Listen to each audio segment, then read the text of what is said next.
Boa tarde, seja bem-vindo. No debate desta tarde para as eleições de 10 de março vão estar frente a frente a coordenadora do Bloco de Esquerda e o porta-voz do LIVRE. O sorteio ditou que comece Mariana Mortágua e termine Rui Tavares. Muito boa tarde aos dois. Já vamos falar das vossas propostas, mas antes de as analisarmos, e começando pela Mariana Mortágua, no último debate trouxe o caso da sua avó a propósito da lei das rendas. O tema levantou várias dúvidas e a Mariana Mortágua chegou a ser acusada de ser mentirosa. Quer esclarecer exatamente o que é que aconteceu? Bom, em primeiro lugar, boa tarde. Quero, antes de mais, uma pequena nota para dizer que estes debates são muito importantes. Eu respeito todos e acho errado que se mudem as regras do jogo a meio do jogo. Acho que a postura perante os debates dita também a postura com que cada um de nós está na política e Luís Montenegro definiu-se nessa postura ao recusar alguns debates e acho que era importante que os fizesse todos a bem da democracia e do esclarecimento. E é também a bem da democracia e do esclarecimento que faço as declarações e as mantenho sobre a Lei das Rendas, que foi aprovada em 2012. Toda a gente conhece essa Lei das Rendas, muita gente a sentiu na pele. Um idoso que falhasse uma comunicação ou que não respondesse durante 30 dias poderia ter um aumento de renda ilimitado ou até uma situação de despejo. Mas queres esclarecer-nos o que é que aconteceu efetivamente com a sua avó? Mesmo o regime de salvaguarda que foi instituído era um regime que tinha um prazo de 5 anos. Portanto, imaginamos a crueldade de dizer a um idoso com 70 que só está protegido até aos 75 ou que aos 75 só está protegido até aos 80. Essa lei, quando foi aplicada, ela fez com que todos os idosos que tinham um arrendamento, independentemente da sua situação, ficassem em sobressalto, porque não sabiam o que ia acontecer, porque sentiram que se não estivessem acima do acontecimento, se não tivessem informação, tudo poderia acontecer e que estariam desprotegidos. A minha avó sentiu esse sobressalto e acho que não foi a única. Muitas avós e muitos avós que tinham contratos de arrendamento sentiram. Mas a sua avó cumpriu os requisitos à data para ser expulsa?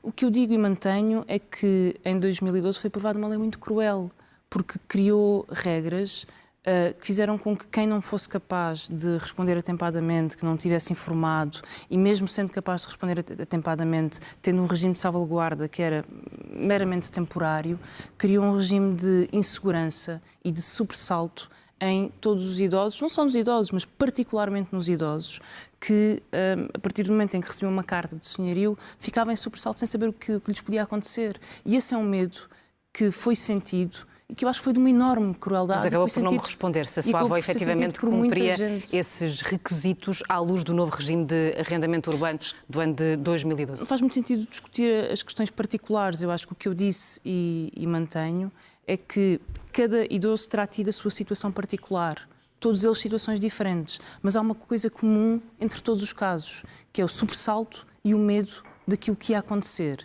E essa é a maior das crueldades daquela lei que foi aplicada em 2012 e que resultou na expulsão de muitos idosos, como nós sabemos, esses casos são públicos e foram acompanhados. Avancemos então. Rui Tavares, não sei se quer comentar no fundo já, até porque a Mariana Mortágua trouxe para o nosso debate a questão do posicionamento da Aliança Democrática, que avisou que, afinal, quem iria debater consigo era Nuno Melo e não Luís Montenegro. Boa tarde também aos telespectadores da SIC e boa tarde à Mariana Mortágua, apesar de eu estar um bocadinho chateado com a Mariana, porque depois do debate que ela fez com o Luís Montenegro, agora o Luís Montenegro não quer debater comigo e não quer debater com o Paulo Raimundo e, portanto, foi eficácia, mas foi pouca camaradagem, porque podias ter deixado um bocadinho para nós. Falando sério, é uma descortesia enorme. O livro não foi informado, a não ser por perguntas de jornalistas, portanto o PSD não teve a cortesia, a AD, quem quer que seja, alguém. Um dos 3 líderes da coligação, a cortesia de falar diretamente, não sei se com o PCP, com a CDU, mas não com o LIVRE, certamente. É uma diferença de tratamento que, para alguém que quer ser Primeiro-Ministro, me parece especialmente grave. Então, como é que vai fazer nos debates quinzenais na Assembleia da República? Vai só responder a uns partidos e a outros manda responder um ministro ou um secretário de Estado? Não, quem quer ser Primeiro-Ministro tem que debater com todos os partidos que estão na Assembleia da República presente, até porque ainda há outra coisa. Esta lei, tal como ela existe, ela foi redigida no tempo em que Luís Montenegro era líder parlamentar do PSD, ele estava na Assembleia da República. E, portanto, foi o PSD e o CDS, entre outros partidos, que determinaram que a cobertura nas campanhas eleitorais e que os debates que precediam eleições deveriam contar com todos os partidos com representação parlamentar. Não foi o LIVRE, aliás, o LIVRE na altura protestou contra essa lei. Foi o PSD que a escreveu e, portanto, está a faltar a uma lei que está escrita. Mas ainda há outro aspecto que me parece mais inquietante. Luís Montenegro deixou, pelos vistos, que durante semanas toda a gente presumisse que todos os debates eram com ele. Saíram matérias na imprensa, fizeram-se calendários, todas as pessoas que conhecem os grafismos têm o nome das pessoas que participam nos debates. E, portanto, ele deixou que tacitamente as pessoas assumissem que um sim era um sim. E isto é muito grave com o Luís Montenegro, porque ele ao mesmo tempo está-nos a dizer que um não é um não. Que o seu não ao Chega é mesmo um não. Agora, o que eu quero saber é se esse não dele vale tanto como o sim que valia para estes debates. Eu espero que ele recue, até porque um debate que corra mal é sempre melhor do que um debate ao qual não se foi, e devo dizer que lá estarei, frente a Nuno Melo, frente a Gonçalo da Câmara Pereira, se quiserem enviar também, mas espero que Luís Montenegro não cometa esse erro de não comparecer ao debate. Avancemos então para as vossas propostas. O Bloco de Esquerda e o LIVRE disputam mais ou menos o mesmo eleitorado e estão os dois disponíveis para fazerem parte de uma eventual solução de governo liderada pelo Partido Socialista. A minha pergunta, e começando pela Mariana, é: o que é que verdadeiramente vos distingue, Mariana Mortágua? Bom, temos um acordo sobre os nãos de Luís Montenegro, isso certamente, e sobre a sua validade. Eu acho que o Bloco e o LIVRE têm objetivos comuns. Derrotar a direita e conseguir uma maioria que vira páginas das políticas da maioria absoluta, que encontre soluções para os principais problemas do país: saúde, habitação, educação. Há objetivos que temos que, de facto, são pouco falados, eu concordo. O Rui disse isso num debate ontem mesmo. A investigação, a educação, o clima são temas centrais e que os nossos programas desenvolvem e que não têm sido centrais nos debates, e temos certamente diagnósticos comuns para os principais problemas, entre eles para o problema da habitação. O que mas não quer tem dizer aspectos que vos distinguem, a minha questão, e era precisamente aí que eu ia chegar.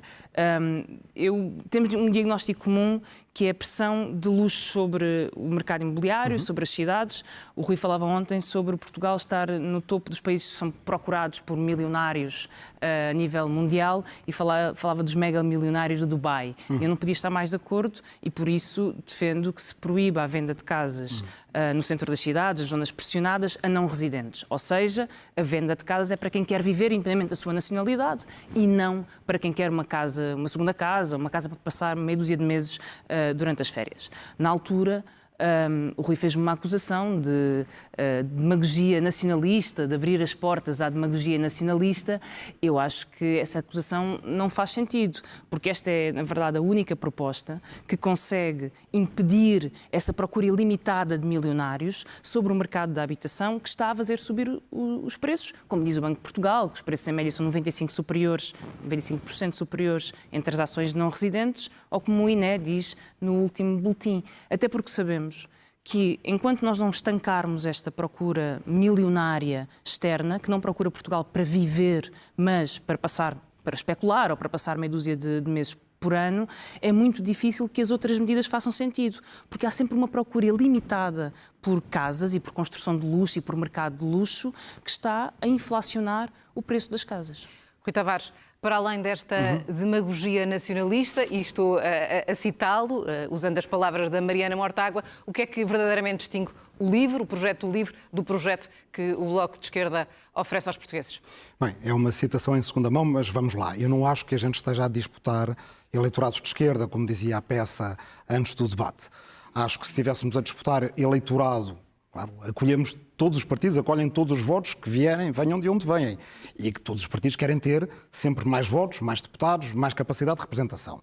Mas acho que para o nosso país seria bem insuficiente, bem mau, se os partidos de esquerda estivessem só a disputar eleitorado uns aos outros, porque, segundo as sondagens, neste momento, a esquerda precisa de ganhar terreno e, portanto, é o terreno que ontem, no debate que tivemos com o Rui Rocha, creio que fizemos por ganhar. No debate que a Mariana Mortágua fez com o Luís Montenegro, que o Bloco fez por ganhar. Toda a esquerda precisa de crescer. E, portanto, aqui acho que há para uma governação que seja de progresso e de ecologia, que tenha um programa mais congruente e coerente do que tem o da direita, porque nós, na verdade, entre o que o Chega diz sobre... bem, enfim, o que quer que seja que o Chega tenha que dizer naquele momento para atingir o poder, que é a única coisa que lhes interessa. E o que a Iniciativa Liberal diz nas suas opções ideológicas e depois o PSD, não há congruência nenhuma. Ou seja, nesta altura, Rui Tavares, não convém assinalar as vossas divergências, porque algumas existem. Não, nós sabemos de onde viemos e sabemos que temos objetivos comuns. Agora, claro que há diferenças em relação a temas que são bem conhecidos, a Europa é um deles. Há diferenças também em relação a famílias políticas que representamos. O LIVRE é um membro de pleno direito do Partido Verde Europeu e, portanto, é uma família política afim, progressista, mas não exatamente a mesma do Bloco de Esquerda. E há diferenças também em relação ao método e à maneira como fazemos as coisas. Eu acho que, por exemplo, em relação a este tema, porque é que o LIVRE acredita que uma abordagem proibicionista não é a melhor num diagnóstico que é comum? É verdade que este excesso súbito de procura em Portugal fez subir o preço das casas todas. Mesmo que no mercado global haja apenas uma parte ínfima desse mercado que procura casas em Portugal. Mas acontece que se a Iniciativa Liberal aqui há uns anos falava de 100 mil e agora fala de 250 mil casas, isto é 0,01% do mercado que num instante abarbataria essas casas em Portugal, comprando-as ainda por cima a 2 milhões de euros, 3 milhões de euros, começa a ser banal isto. E, portanto, isto faz subir casas que ainda há uns anos se vendiam por 500 mil e nós achávamos caras e que agora estão inacessíveis aos portugueses. Eu creio que proibir a venda a não residentes tem um problema de direito europeu. É verdade que a Dinamarca o faz, mas a Dinamarca tem derrogações especiais porque não faz parte do espaço de liberdade, segurança e justiça da União Europeia. Há aí um problema que não sei se foi inteiramente explorado, mas também é verdade que acho que há aqui um erro político. Não uso essa expressão de demagogia nacionalista, isso usei em relação ao Chega, porque, claro, aproveitou para cavalgar a onda de dizer que, bem, para alguma coisa vocês querem fechar as portas. Como é que o LIVRE propõe ajudar a resolver este problema que se está a agravar? E achamos que se fizermos o que nós propomos quanto antes, ainda o podemos resolver a tempo. E que é uma proposta diferente da do Bloco. É uma proposta diferente da do Bloco. É de ter uma sobretaxa do IMT sobre prédios de luxo e que essa sobretaxa que este mercado pode muito bem pagar sirva para um fundo de emergência na habitação para fomentar o mercado nos segmentos de classe média baixa e jovens. Isto é o que se chama em linguagem técnica um imposto pigoviano, ou seja, pretende arrefecer as externalidades negativas de um mercado onde não há propriamente uma atividade ilegítima. Não é ilegítimo uma pessoa querer viver em Portugal, não é ilegítimo que Portugal seja atrativo para estas pessoas, mas nós podemos aumentar os impostos de forma a que seja menos atrativo e que, se este mercado, que parece ser tão insensível ao preço, continua a comprar mesmo com uma sobretaxa no IMT, ao menos isso serve para ajudarmos quem neste momento está sob a pressão de perder as suas casas. E devo dizer que, de facto, essa é muito sentida. Quer dizer, hoje eu sei que é dia 8, é dia de pagar rendas. Sei quando falar com a minha mãe a seguir este debate, é uma coisa que ele me vai Temos que ela me vai de passar falar. à Mariana para responder precisamente a esta questão. Porque é que o Bloco de Esquerda insiste numa taxa que... Uma proibição, na verdade. Uma proibição que o Rui Tavares diz que é ilegal no ponto de vista do direito europeu. Na verdade, acho que o Rui acaba por dar a resposta à própria questão que coloca. Há países da União Europeia que têm esta medida. Mas é preciso mudar os tratados. Malta e Dinamarca têm interrogações para esta medida e é óbvio que quando estamos perante uma crise destas dimensões há políticas que têm que se adaptar à emergência do momento, têm que se adaptar à urgência do momento. Eu, ontem no debate, ouvi o Rui a falar sobre esta sobretaxa em IMT. Percebi até que seria uma sobretaxa para quem nunca tinha investido em Portugal e, portanto, uma sobretaxa para não residentes, o que em si colocaria a mesma questão de uma medida para não residentes e não só para residentes. Mas o meu principal problema com essa sobretaxa nem é que ela acabe por fazer uma distinção entre residentes e não residentes, porque eu acho que é essencial fazê-lo. E é por isso que proponho que seja proibido a venda de casas para quem não quer viver nas casas, portanto, para não residentes. O que me parece é que uma sobretaxa não resolve o problema, porque um multimilionário de Dubai paga com felicidade uma sobretaxa do IMT para continuar a ter a casa, porque é por isso que essa procura é ilimitada, porque ela é ilimitada no seu valor, 2, 3, 4 milhões, seja o que for, este mercado é sempre possível para multimilionários desta dimensão. E depois há uma outra questão que é um efeito perverso da receita de IMT. A receita de IMT é uma receita municipal que vai diretamente para o município que tem as casas mais caras, portanto, cria um incentivo perverso às casas mais caras. É por isso que o Bloco defende um fundo que mutualiza esta receita, acabando com a ligação direta entre quem recebe a receita e quem tem interesse em que as casas sejam mais caras, mas também porque a receita de IMT subiu muito. A receita de IMT subiu 73% nos últimos 2 anos. Nós não temos um problema de receita de IMT. Ela tem subido muito, passou de 392 milhões de euros em 2012 para 1.700 milhões em 2022. Portanto, não só esta taxa não resolve o problema do acesso do multimilionário ao mercado de luxo, como cria um incentivo perverso entre os municípios que têm casas mais caras e mais receita de IMT, como, na verdade, a receita de IMT já é gigantesca para a natureza do seu imposto e os ganhos que nós temos de limitar a procura milionária são a única forma até de podermos ter outras limitações no mercado como nós queremos, porque o Rui também defende isso, o LIVRE também defende isso, nomeadamente limites às rendas. Vamos passar a outro tema. Temos de falar de jovens e de esperança ou da falta dela. Rui Tavares, Portugal tem hoje a taxa de imigração mais alta da Europa e uma das maiores do mundo. Quase 1 em cada 3 jovens nascidos em Portugal emigraram, sendo que este último ano de 2023 foi o ano com mais saídas. A resposta também passará por fazer o país crescer, porque, obviamente, que estes jovens reivindicam melhores condições de vida e melhores salários. De forma sustentada e robusta, como é que pomos e quais é que são as soluções do LIVRE para colocar Portugal na rota do crescimento? Muito rapidamente, em relação ao tema anterior, só dizer que essa receita deve ser consignada a um fundo de emergência na habitação, que já existe, porque o LIVRE o propôs neste orçamento para 2024, e desde o dia 1 de janeiro que... Temos de avançar, Rui, é muito só rápido, porque senão ficamos praticamente sem tempo para irmos a outros temas importantes. Mas 25% do imposto de selo sobre transações imobiliárias vai para esse fundo de emergência na habitação. No nosso cálculo são 100 milhões por ano. Servem para para reforçar a Estratégia Nacional de Integração das Pessoas sem abrigo, mas as câmaras municipais, e aí sim através do IMT, podem usar, por exemplo, para combater a descaracterização dos bairros. Isso leva-nos ao a esta crescimento pergunta. da economia.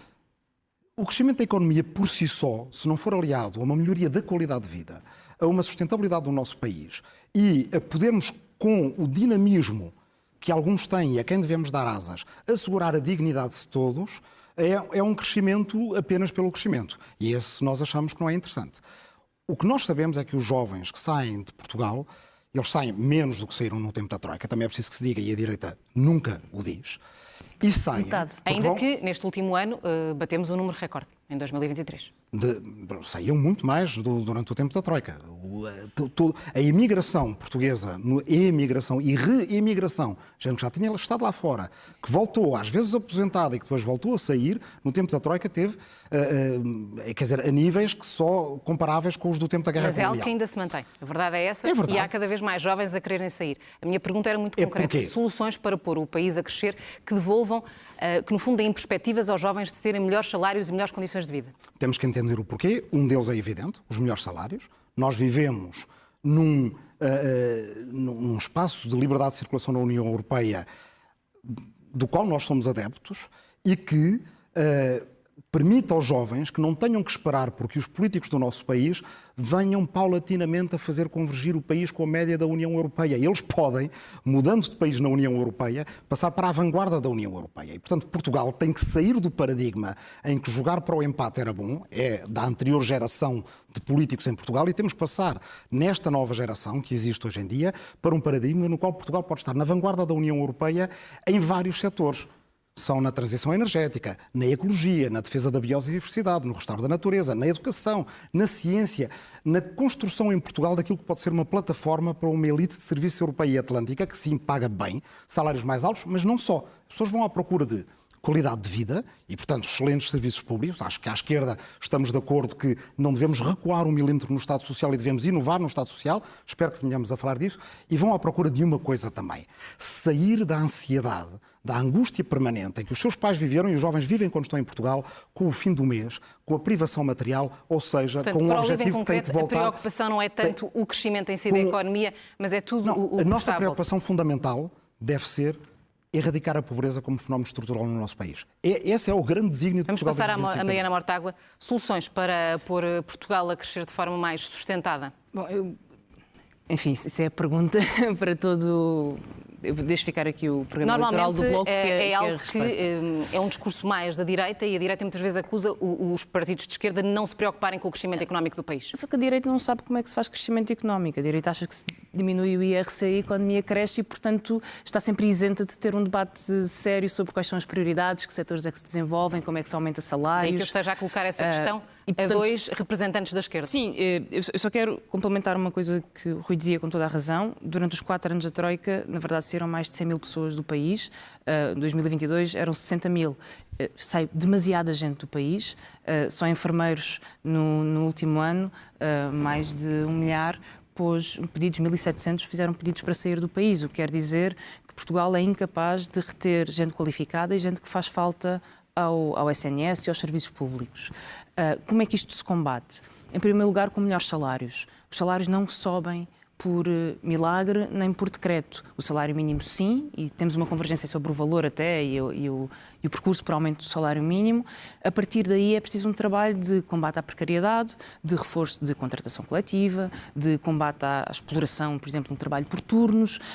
O aumento salarial depende de regras laborais. Quanto mais precariedade há, quanto mais competição, corrida para o fundo há, mais difícil é subir salários. E isso explica porque é que hoje jovens têm um salário de 1.000 euros. É porque, na verdade, as leis o permitem, a economia o permite. A habitação é uma questão essencial. Alguém com 1.000 euros que paga uma renda de 900 não consegue ficar no país. E, portanto, falamos de salários, falamos de habitação, falamos de investimento em áreas cruciais, eu acho que, e de política social direcionada e capaz de resolver o problema da pobreza, como os apoios sociais, aliás, também convergentes. E aqui entramos em mais uma medida que, neste caso, um desacordo, porque já ontem no debate isto foi trazido e o LIVRE tem no seu programa um projeto piloto com vista à implementação faseada do rendimento básico incondicional. Este rendimento básico incondicional, como nós sabemos, ele tem 2 características. Ele é universal e ele é incondicional. E aquilo que percebo e que está escrito no programa do LIVRE é um projeto piloto com vista à implementação, ainda que faseada. Ora, a implementação do RBI, para ser universal como o seu próprio conceito e nome existe, mesmo que se fosse uma prestação de 200 euros por pessoa e para ser universal, estaríamos a falar de 28 mil milhões de euros, que é mais do que são as contribuições para a segurança social ou a política social.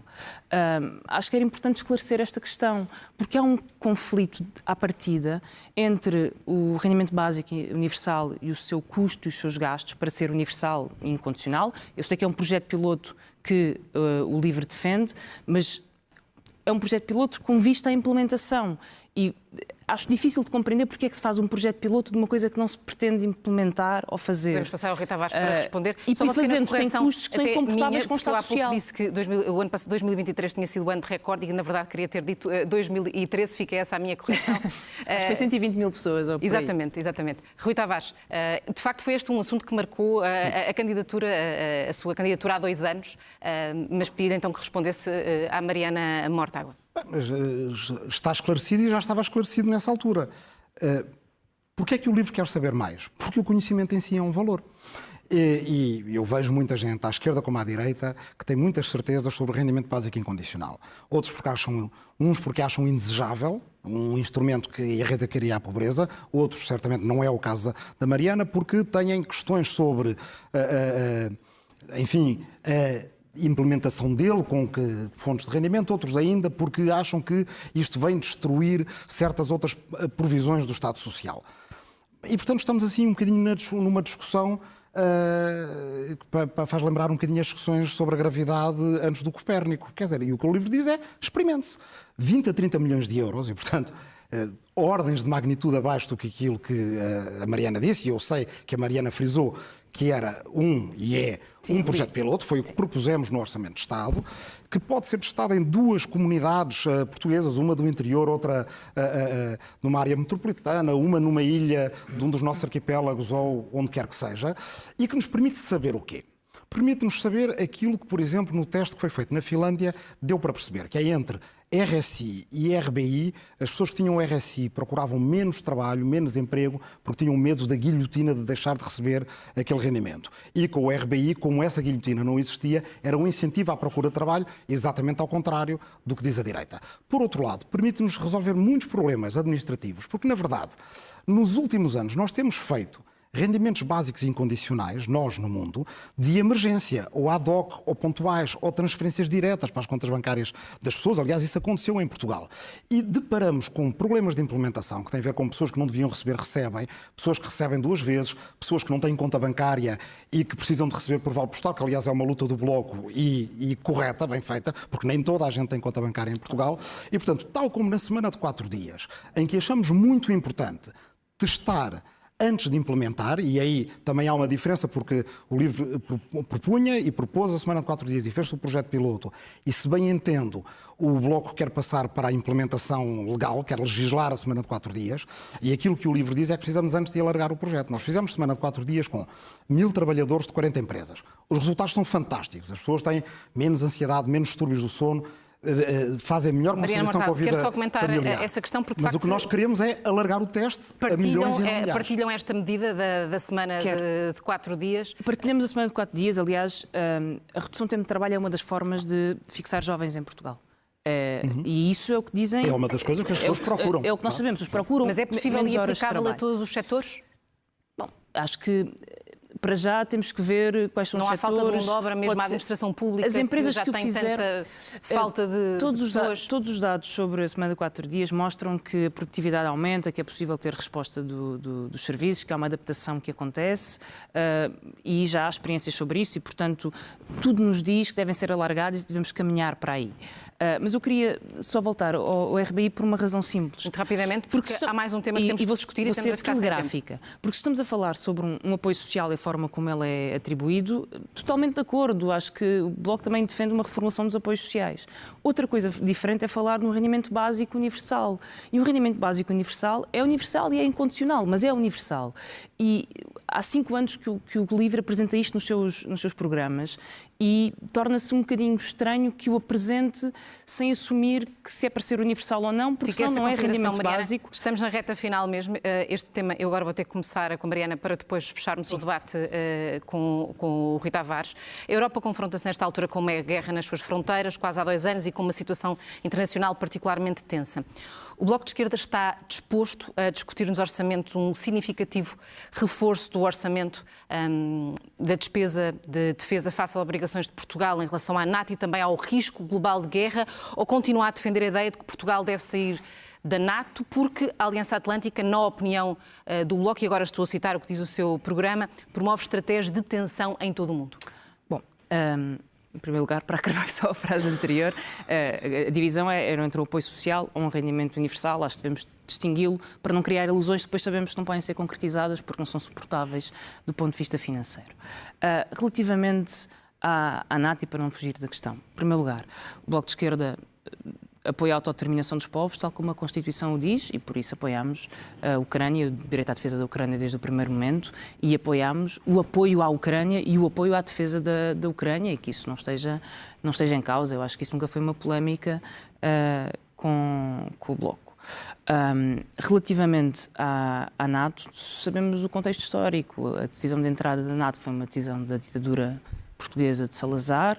A Constituição da República Portuguesa, no seu artigo 7º, defende a dissolução dos blocos militares. Neste momento, a NATO Mas é à o que luz do que existe. está a acontecer, não considera que a NATO ganhou uma nova relevância?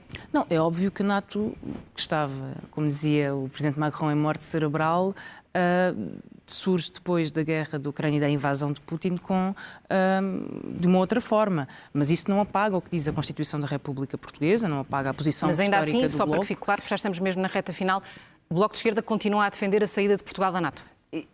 Há pouco a Rosa perguntou-me porque é que eu trazia a Constituição da República Portuguesa, olha para ela. É exatamente por isso, porque é precisamente o que diz a Constituição da República Portuguesa, que aliás há um processo de revisão constitucional em curso, o LIVRE não propôs alterar este artigo que pretende acabar com os blocos militares e nós queremos trabalhar para a paz, sempre foi essa a nossa posição e continua a ser. Rui Tavares. Bem, Concorda com a ideia de que é preciso reforçar a despesa para a defesa? também vou fazer uma repescagem rápida de uma ideia muito Estamos a ficar concreta. sem tempo, Rui. Eu A maneira de queria que alargar a respondesse semana de 4 dias é à minha pergunta. aproveitar em 2026 e 2028 que temos a possibilidade de, apenas com um rearranjo cirúrgico de feriados, ter um trimestre inteiro de semanas de 4 dias, que podem ser para toda a gente que queira voluntariamente tê-las, e aí tirar as nossas conclusões. Bem, a NATO, vamos lá ver o que é que acontece nos Estados Unidos no fim deste ano. Ou seja, ainda é capaz de se autodissolver antes de que façamos outro processo de revisão constitucional. A questão está muito mais na União Europeia, que é fazer o debate muito difícil da construção de uma comunidade europeia de defesa e de utilizar os artigos do Tratado da União Europeia, do Tratado de Lisboa, que já permitem à União Europeia ter políticas de cooperação em matéria de defesa. Porque a União Europeia não é um bloco político-militar, a União Europeia é muito mais do que isso. E o projeto europeu, ele deve avançar para que a Europa tenha autonomia estratégica. E aí, de facto, é que me parece que há aqui uma questão muito importante. Se nós deixarmos o debate da Europa apenas ser feito pelos partidos do Centrão, se nós desistirmos da Europa, então aí os Macrons vão dominar. Agora, nós no livro consideramos que a esquerda não pode deixar de ter sobre a Europa uma visão de futuro, da sua democratização, da sua refundação, incluindo nos debates difíceis, e um deles é a Europa tem que ter a sua cooperação em defesa. Acabamos com um acordo. Mariana Mortágua, Rui Tavares, obrigada aos dois. Amanhã vão debater aqui na SIC Notícias, Iniciativa Liberal e PAN, a partir das 6 da tarde. Boa tarde.